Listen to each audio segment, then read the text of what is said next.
இந்த வீடியோல Naruto Shippuden season 6 episode 140 நம்ம பார்க்க போறோம். சாஸ்கே பாதுகாக்கவா, என்ன பாதுகாக்கவான்னு ஷாக்காவா, என்ன விளையாடுறியான்னு கேட்கவும், நான் உன்கிட்ட திரும்பவும் சொல்றேன், உங்க அண்ணனை பத்தி உனக்கு எல்லாம் தெரியும்னு நினைக்கிறேன், ஆனா உனக்கு ஒன்னும் தெரியாதுன்னு பா டோபி. இப்படியே பேசிக்கிட்டு இருந்தீனா நானே உன்னை கொன்றுவன் பா சாஸ்கே. இது ஒன்னும் அவ்வளவு ஈஸியா இருக்க போறது இல்ல. சடனா இப்படிப்பட்ட கதைய என்ன மாதிரி ஒரு வினோதமான ஆளு சொன்னா எப்படி நம்ப முடியும்? ஆனா நான் உங்ககிட்ட சொல்றதுதான் உண்மை. இட்டாச்சி அதை பத்தி சொல்லிருக்கணும் இல்லையா? அன்னைக்கு நைட் அவன் கூட இருந்தவனை பத்தி நான் தான் மாதரா உச்சிஹான் பா. இதுக்கப்புறமா அந்த மாஸ்க்டு மேன நம்ம மாதரா உச்சிஹானே சொல்லிக்கலாம். இத கேட்ட சாஸ்கே ரொம்பவுமே ஷாக்காவா. இட்டாச்சி பத்தி எனக்கு எல்லாம் தெரியும், அது கூட தெரியாம இட்டாச்சி இறந்துட்டான் அப்படின்னு மாதரா சொல்லவும் சாஸ்கே செம கடுப்பாவா. வாய மூடு, இந்த விஷயம் எல்லாம் இப்ப முக்கியம் இல்ல, என் கண் பார்வையில இருந்து விலகி போ அப்படின்னு சாஸ்கே கத்தவும், இல்ல இத நீ கேட்டாகணும், அது உன் கடமை, இது உங்க அண்ணனோட வாழ்க்கைய பத்தி, ஷினோபி வேர்ல்டோட நன்மைக்காகவும் ஹிடன் லீஃப் வில்லேஜோட நன்மைக்காகவும் அதுலயும் குறிப்பா அவன் தம்பியான உனக்காக உங்க அண்ணன் எல்லாத்தையும் பணையம் வச்சான். இட்டாச்சி உச்சிஹா எப்படி வாழ்ந்தான்னு நீ தெரிஞ்சுக்கணும். இட்டாச்சி ஏன் உன் கண்ணுல அமாதாரசுவ பொறுத்துனான்னு தெரியுமா அப்படின்னு மாதரா கேட்கவும், இத கேட்க விரும்ப கூடாதுங்கிற மாதிரி பண்ணுவான் சாஸ்கே. நீயும் நானும் சந்திச்சுக்க கூடாதுன்னு இட்டாச்சி உறுதியா இருந்தான். என் கதையை கேட்டா எல்லாம் உனக்கே புரியும். இட்டாச்சியை பத்தி உண்மை தெரிஞ்சவங்க ஹிடன் லீஃப் சேர்ந்த டான்சோ, தேர்ட் ஹோகாகே, அப்புறம் அட்வைசர்ஸ் ஹோமுரா அண்ட் கொஹாரு, இவங்க 4 பேத்துக்கும் தான். தேர்ட் ஹோகாகே இறந்துட்டதால மிச்சம் இருக்க 3 எல்டர்ஸ்க்கு தான் அந்த ரகசியம் தெரியும். அந்த 3 பேருமே அருவருக்கத்தக்க உண்மைய எப்பவும் வெளியே கொண்டு வர மாட்டாங்க. இட்டாச்சி பத்தின உண்மை இருள மறைஞ்சிரும் மொத்தமா. அததான் இட்டாச்சியும் விருப்பப்பட்டான். இருந்தாலும் எனக்கும் இட்டாச்சியோட உண்மையெல்லாம் தெரியும். நான் முன்னாடியே சொன்ன மாதிரி அந்த விஷயத்த கூட ரியலைஸ் பண்ணாம தான் இட்டாச்சி இறந்தான். இருந்தாலும் டபுளா உறுதி செய்ய விரும்பினான் போல. பார்க்க போனா இட்டாச்சி என்ன நம்பல. ஒருவேளை எனக்கு அந்த உண்மை தெரிஞ்சிருந்தா அமதாரசுவால நான் அமைதியாக பாத்திருக்கான். உங்ககிட்ட பேசுறதுக்காக நான் என்னோட சரியான காட்டுவன்னு அவன் எதிர்பார்த்திருக்கலாம் அப்படின்னு மாதரா சொல்லவும், என்னதான் சொல்ல வர, என்ன பாதுகாக்கவா, எந்த உண்மை அப்படிங்கிற மாதிரி சாஸ்கே ரொம்ப குழப்பத்துல இருப்பான். மாதரா யோசிச்சு பாரு, கவனமா யோசிச்சு இட்டாச்சியை ஞாபகப்படுத்தி பாரு அப்படிங்கும் போது சாஸ்கே அவனோட கைகளை பாப்பான். அவனுக்கு ரொம்ப மோசமா மூச்சு வாங்கும். அன்பான அண்ணனை பத்தின்னு மாதரா சொல்லவும் சாஸ்கேவை காட்டுவாங்க, வேர்க்கும் பாஸ்ட்ல காட்டுவாங்க. இட்டாச்சி சாஸ்கே கிட்ட என்னாச்சுன்னு கேட்கவும், அதுதானே அப்பா வேலை செய்யற இடம்னு சொல்லி கேட்டிருப்பான் சாஸ்கே. ஆமா, ஹிடன் லீஃப் போலீஸ் போர்ஸோட ஹெட் குவார்டர்ஸ் தான் இது அப்படின்னு இட்டாச்சி சொல்லவும், போலீஸ் போர்ஸோட லோகோ இதுக்காக உச்சிஹா கிரஸ்டோட தோட்டம் இருக்குன்னு சொல்லி கேட்பான். கடைசியா நோட்டீஸ் பண்ணிட்டியா அப்படின்னு இட்டாச்சி கேட்கவும், ஆமான்பா. அதை பத்தி சொல்லணும்னா சிம்பிளா உச்சிஹா கிளானோட முன்னோர்கள் தான் போலீஸ் போர்ஸ்ங்கிற இந்த ஆர்கனைசேஷனை ஆரம்பிச்சதே லீஃப் வில்லேஜ்ல. அதனாலதான் இந்த ஆர்கனைசேஷனோட சிம்பிளா நம்மளோட ஃபேமிலி கிறிஸ்டை யூஸ் பண்றாங்க. ரொம்ப வருஷத்துக்கு முன்னாடில இருந்து கிராமத்தோட பாதுகாப்ப நம்ம கிளான் கிட்ட தான் ஒப்படைச்சாங்க. அந்த உச்சிஹா கிரஸ்ட் நம்ம கிளானோட பெருமையை பிரதிபலிக்குது. வருஷங்கள் போக போக உச்சிஹா கிளான் சின்னதாச்சு. இருந்தாலும் இப்ப வரைக்கும் நம்ம எல்லாருமே அந்த போர்ஸோட ஒரு பார்ட்டா தான் இருக்கும். இந்த கிராமத்தோட அமைதியை நிலநாட்டுறோம். எல்லாத்துக்கும் மேல விதிவிலக்கான நிஞ்சாக்களால மட்டும்தான் இன்னொரு நிஞ்சா செய்யற கிரைம்ஸ தடுக்கிற திறமை இருக்கும் அப்படின்னு இட்டாச்சி சொல்லும் போது சாஸ்கே மனசுல அவங்க அப்பாவை கிரேட்டா திங்க் பண்ணுவான். நீயும் இதுல சேர போறியான்னு கேட்கவும், அதுல நான் உறுதியா இல்லைன்றவா இட்டாச்சி. ஏன்னு கேட்டிருப்பா சாஸ்கே. பாஸ்ட் அப்படியே கட்டாய் பிரசன்ட்க்கு போகும். இல்ல அதுக்கு வாய்ப்பு இல்ல, அவன் என்ன கொல்ல ட்ரை பண்ணா, என் கண்களை திருட நினைச்சா அப்படின்னு கத்துவான் சாஸ்கே. சாஸ்கே அவன் அப்பா அம்மா இருக்க ரூமுக்கு போய் பார்க்கும் போது இறந்து இருந்திருப்பாங்க. யாரு இதை பண்ணதுன்னு கேட்கும் போது இட்டாச்சி அட்டாக் பண்ணிட்டு சாஸ்கேவை மங்கைக்கு சரியான யூஸ் பண்ணி சூக்கியோமில போட்டு ரொம்ப கைண்டா இருந்த இட்டாச்சி போய் மாஸ்டரை பாத்துருப்பான். அந்த விஷயங்கள் மாத்தி மாத்தி பிளாஷ் ஆகும். சாஸ்கே முடியாம இரும்புவான். மாதரா சாஸ்கே பக்கத்துல போயிட்டு அமைதியாரு, மூச்சு மெதுவா விடு அப்படின்னு பிடிக்கும் போது என்ன தொடாதேன்னு தட்டி விடுவான். சாஸ்கே வேகமா மூச்சு விடுவான். என்ன வெறுத்தாலும் அதுக்குன்னு தானே அண்ணன் இருக்காங்க அப்படின்னு இட்டாச்சி சாஸ்கே கிட்ட சொன்ன விஷயத்தை திங்க் பண்ணி பாப்பான். ஷுரிகன் ஜுட்சு சொல்லி தராம சாஸ்கே கிட்ட மன்னிப்பு கேட்டு வேற எப்பயாவது கத்து தரேன் இருப்பான். இட்டாச்சி ரொம்ப கைண்டா இருந்திருப்பான். கைண்டா இருந்தது ரொம்ப மோசமா இருந்தது அப்படிங்கிற எல்லா விஷயங்களுமே அவனுக்கு ஷஃபிள் ஆகும்.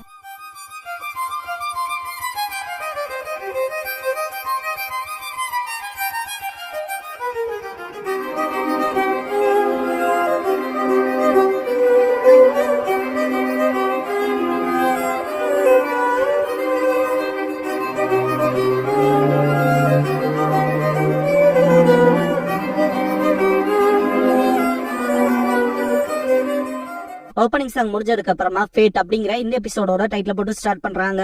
சாஸ்கே முடிச்சு பார்க்கும் போது கட்டி போட்டு வச்சிருக்கோம், முடிச்சிட்டியா அப்படின்னு மன்னிப்பு கேட்டு, நான் சொல்றதை கேட்டு முடிக்கிற வரைக்கும் இப்படி கட்டி போட்டு தான் வச்சிருப்பான்பா. அவன் இட்டாச்சி என்னோட எதிரி, என்னோட பேரண்ட்ஸ கொன்னா, கிளான்ல இருக்க எல்லாத்தையும் கொன்னா, அவன் ரோக் நிஞ்சா அக்காச்சுக்கில ஒரு மெம்பர், அவன் கேவலமானவன், அவன் தான் என் டார்கெட்டே அப்படின்னு சாஸ்கே சொல்லவும், மாதரா அது உண்மைதான், அந்த ராத்திரி கிளான்ல இருக்க எல்லாத்தையும் கொன்னுட்டு லீஃப விட்டு இட்டாச்சி எஸ்கேப் ஆனா. ஆனா இது எல்லாத்தையும் லீஃப் வில்லேஜ் லீடர்ஸோட ஆர்டர்ல பண்ணா. அது அவனுக்கு கொடுக்கப்பட்ட தயாரிக்கப்பட்ட மிஷின். இட்டாச்சி பத்தின உண்மையோட ஆரம்பமே தான். அப்படிங்கவும் அது மிஷினா அப்படின்னு ஷாக் ஆவான் சாஸ்கே.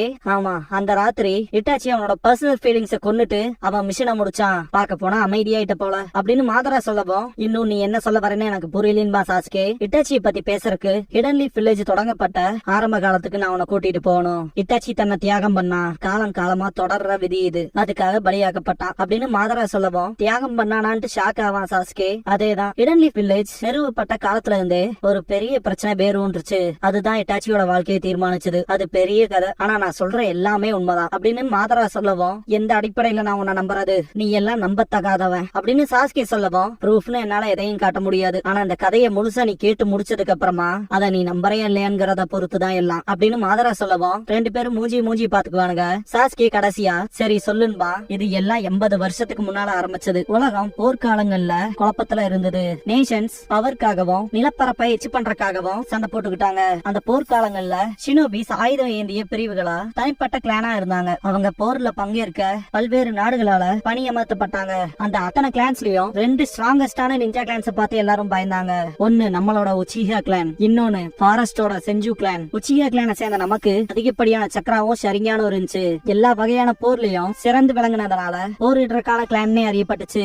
அப்பதான் உச்சிஹா கிளான்ல நான் பிறந்தேன். குறிப்பா சக்தி வாய்ந்த சக்கராவோட நான் இவ்வளவு காலம் வாழ்ந்ததே அதுக்கான ப்ரூஃப் தான். முதல்ல நான் செஞ்சது பேட்டில் மட்டும்தான். அதிகாரத்தால வரையறுக்கப்பட்ட யுகத்துல என் ஃப்ரெண்ட்ஸ கொன்னு தம்பியையும் கொன்னு நான் இன்னும் ஸ்ட்ராங்காக நினைச்சேன் அப்படின்னு மாதரா சொல்லும் போது சாஸ்கே செம கடுப்பாவா. அதோட ரிசல்ட்டா தான் பர்ஃபெக்டான மாங்கேக்கியோ ஷரிங்கான் எனக்கு கிடைச்சது. உச்சிஹா கிளானோட லீடராவும் ஆன.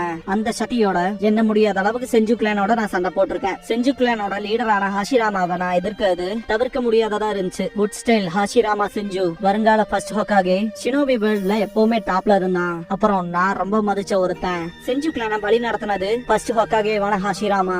செஞ்சு கிளான பார்த்து மற்ற கிளான்ஸ்லாம் பயந்து மதிக்க ஆரம்பிச்சாங்க. செஞ்சு நகர்ந்தா உச்சிகாவும் நகரணும். அவங்களோட போட்டி போடக்கூடிய கிளான்னா அது நம்ம கிளானா தான் இருக்கும். ஒரு நேஷன் செஞ்சுவை பணியமர்த்துறாங்கன்னா அதுக்கு எதிரான நேஷன் உச்சிகாவை பணியமர்த்துவாங்க. நாங்க போட்டியாளர்களா இருந்தோம். ஹாஷிராமா கூட நான் எவ்வளவு சண்டை போட்டனோ அதே அளவுக்கு என் பேரும் தெரிய ஆரம்பிச்சது அப்படின்னு மாத்திர சொல்லும் போது சாஸ்கே அடுத்த லெவல் போக என்னோட எபிலிட்டிஸ மெஷர் பண்ணன்னு இட்டாச்சி சொல்லிருப்பான் இல்லையா. சாஸ்கே அதை திங்க் பண்ணி பார்த்துட்டு உன்னோட ரெப்புடேஷனை அதிகப்படுத்துறதுக்காக தானே உன் தம்பி கண்ணை எடுத்தேன்னு சொல்லி கேட்பான் சாஸ்கே. எடுத்துனா ஆனா உச்சிகாவை பாதுகாக்கறதுக்கு அந்த பவர் தேவைப்பட்டுச்சு அப்படின்னு மாதரா சொல்லவும், பாதுகாக்கவான்னு கேட்பான் சாஸ்கே. ஆமா, உச்சிகாவோட பேர் வளரவும் அதே அளவுக்கு எதிரிகளும் வளர்ந்தாங்க. மற்ற கிளான்ஸோடவும் செஞ்சு கிளானோட தீய சண்டை போட்டு இருக்கப்ப கிளானை பாதுகாக்க தேவையான தியாகம் தான். என்னோட ஃபேமுக்காக எல்லாம் கிடையாது. என் தம்பி அந்த விஷயங்களுக்கு ஒத்துக்கிட்டுதான் அவனோட கண்களை எனக்கு கொடுத்தான் அப்படின்ட்டு கோபத்தை பிரதிபலிக்கிற விதமா தான் கையை தானே அமுத்திக்குவான். ஆனா ஒரு நாள் செஞ்சு கிளான் போர் நிறுத்தம் பண்ணிக்கலாம்னு சொல்லவும் அதை உச்சிகாவும் ஏத்துக்கிட்டாங்க. நீண்ட காலமா சண்டை போட்டதுல 2 கிளானை சேர்ந்தவங்களுமே சோர்வடைஞ்சாங்க. அதுவே போதும்னு இருந்தாங்க. ஆனா அதை நான் மட்டும் தான் எதிர்த்தேன். விருப்பெல்லாம் எங்க போச்சுன்னு கேட்டேன். எதுக்காக நான் என் தம்பியை தியாகம் பண்ணணும்? உச்சிகாவும் செஞ்சுவும் எப்பவுமே தண்ணியும் எண்ணெயும் போலதான். உச்சிகா கிளான் செஞ்சு கிளானால ஒடுக்கப்படும்னு நான் பயந்தேன். இருந்தாலும் உச்சிகா கிளானை சேர்ந்த எல்லாருமே போர் நிறுத்தத்தை தான் விரும்பினாங்க. தலைவனா அவங்க விருப்பத்தை நிறைவேற்றறதை தவிர்த்து எனக்கு வேற சாய்ஸ் இல்ல. அதுக்கடுத்து நிஞ்சா அலையன்ஸ் லேண்ட் ஆஃப் ஃபயரோட ஒப்பந்தத்துல கையெழுத்து போட்டாங்க. டெரிட்டரிஸ் மேல ஆதிக்கம் செலுத்த முயன்றுச்சு. ஒன் நேஷன் ஒன் வில்லேஜ்ங்கிற பாதுகாப்பு அமைப்பால தான் லேண்ட் ஆஃப் ஃபயரும் வில்லேஜ் ஹிடன் இந்த லீவ்ஸும் உருவாச்சு. மற்ற கண்ட்ரீஸ்மே one nation one village system தான் அடாப்ட் பண்ணாங்க.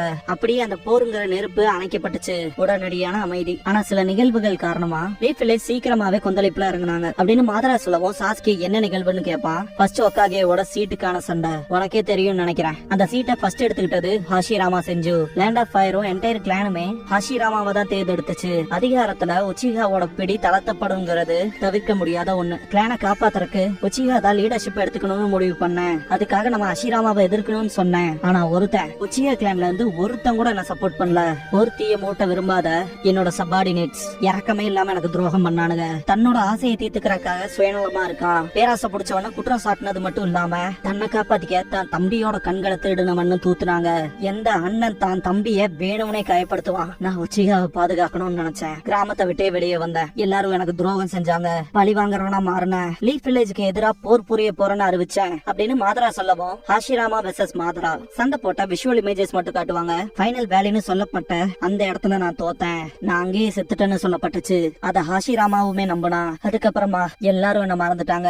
வரலாறும் என்ன மறந்துடுச்சு. 2வது ஹோக்காகேவான ஹாஷிராமாவோட தம்பி என்ன போல இன்னொரு துரோகி வரமாட்டான்னு உறுதியா இருந்தான். அதனால அவன் நம்பிக்கைக்கு ப்ரூஃபா உச்சிஹாஸ்க்கு ஸ்பெஷல் பொசிஷன் கொடுத்தான். அவன் தான் ஹிடன் லீஃப் போலீஸ் போர்ஸ் உருவாக்குனது. ஆனா உண்மை என்னன்னா இது உச்சிகாவை அரசாங்கத்து ஆட்சியில இருந்து இன்னும் தூரமா தள்ளி வைக்கிறதுக்காக. அதுன்னு மட்டும் இல்லாம இது மொத்த கிளானையுமே உன்னிப்பா கண்காணிக்கிறதுக்கான ஒரு வழிதான். அத சில உச்சிகா மெம்பர்ஸ் உணர்ந்தாங்க. என் கிளர்ச்சியை தொடர விரும்பின மெம்பர்ஸ் அப்படின்னு மாதரா சொல்லும் போது அந்த உச்சிகா மெம்பர்ஸ்க்கு பின்னாடி ஒரு கல் இருக்கு இல்லையா, அதுல மாதரான்னு எழுதி இருக்கும். மாதரா ஆனா தாமதமாயிருச்சு. காலங்கள் போக செஞ்சு கிளான் அதிகாரத்து மீதான அவங்களோட பிடியை உறுதிப்படுத்தினாங்க. அதுன்னு மட்டும் இல்லாம பிரௌடான உச்சிகா செஞ்சுக்களோட பாலாற்ற நாய்களா மாறினாங்க. நான் நினைச்சதே தான் நடந்துச்சு. இன்னொரு சம்பவம் உச்சிகாவோட அடையாளப்பூர்வமான மறைவுக்கு முத்திர குத்துச்சு. அப்படிங்கும் போது நைன் டெயில்ஸ் காட்டுவாங்க. ஆமா, 16 வருஷத்துக்கு முன்னாடி nine tailed fox demon attack பண்ணனதே தான் அப்படின்னு மாதரா சொல்லவும் அதுக்கு என்ன அர்த்தம்னு கேட்பான் சாஸ்கே. உச்சிகாவோட விஷுவல் பவர்ஸால மட்டும்தான் நைன் டெயில்ஸ அடக்கி கட்டுப்படுத்த முடியும். லீஃப் வில்லேஜோட ஹையர்அப்ஸ்லாம் இந்த அட்டாக்கு பின்னாடி உச்சிகா தான் இருப்பாங்கன்னு உணர்ந்தாங்க. ஆனா அது நேச்சுரலா நடந்தது. இயற்கை பேரிடர். உச்சிகாக்கும் அதுக்கும் எந்த சம்பந்தமும் இல்ல. இருந்தாலும் சந்தேகப்பட்டாங்க. உச்சிகா கிளர்ச்சி செஞ்சு ஆட்சியை பிடிக்க விரும்புறாங்கன்னு. அதோட விளைவா உச்சிகாவை ஆன்பு பிளாக் காப்ஸ சேர்ந்தவங்க ஸ்ட்ரிக்டா கண்காணிச்சாங்க. அதுன்னு மட்டும் இல்லாம கிராமத்தோட புறநகர் பகுதிக்கு இடம் மாறி போக வேண்டிய கட்டாயம் ஏற்பட்டுச்சு.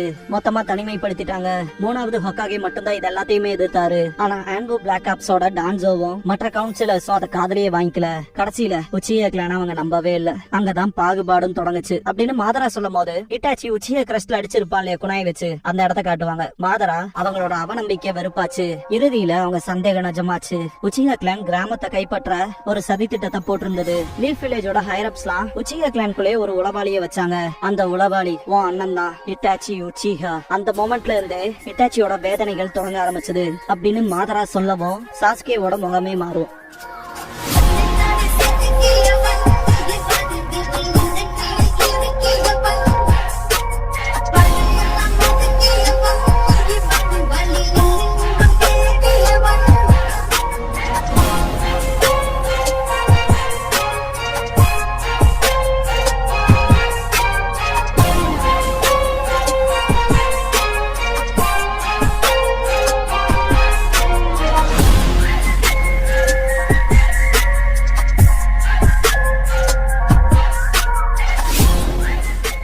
க்ளோசிங் சாங் முடிஞ்சதுக்கு அப்புறமா நருட்டோ ஷிப்புடன்ல ட்ரூத் அப்படிங்கிற எபிசோட தான் நீங்க அடுத்து பார்க்க போறீங்க என்பா சாஸ்கே.